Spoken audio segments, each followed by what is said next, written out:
শেষ জামানায় মহিলাদেরকে ধরা হবে আর তাদের পেট কেটে ফেলা হবে। সুবহানাল্লাহ, চিন্তা করতে পারেন? শেষ জামানায় মেয়েদেরকে ধরা হবে জোর করে এবং পেট কেটে ফেলা হবে। কি বুঝলেন? সিজার।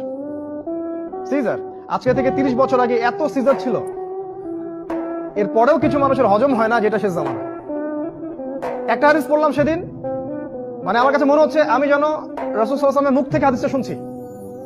তিনি বলছেন শেষ জামানায় এক শ্রেণীর মানুষ বের হবে যারা অনেক বড় বড় আলিশান আরামদায়ক গাড়ি নিয়ে ঘুরবে এবং গাড়িগুলো এসে মসজিদের দরজার সামনে ব্রেক করবে। সুবহানাল্লাহ। তিনি বলছেন তারপরে গাড়ি খুলে ওই গাড়ির মালিকের স্ত্রীটা বেরিয়ে আসবে, যে স্ত্রীদের গায়ে এমন পরনে পোশাক থাকবে যেগুলো পরা না পরা একই কথা। তারপর নবীজি বলেছেন তোমরা যদি ওদেরকে দেখো আলইনুহুন্না, তোমরা ওদেরকে লানত করো, অভিশাপ দিও। ফাইন্নাহুন্না মা'লুনা, কারণ তারা হচ্ছে অভিশপ্ত। দেখতে পারেন এগুলা এখন? এটা কি এই যুগের আগে কখনো ছিল?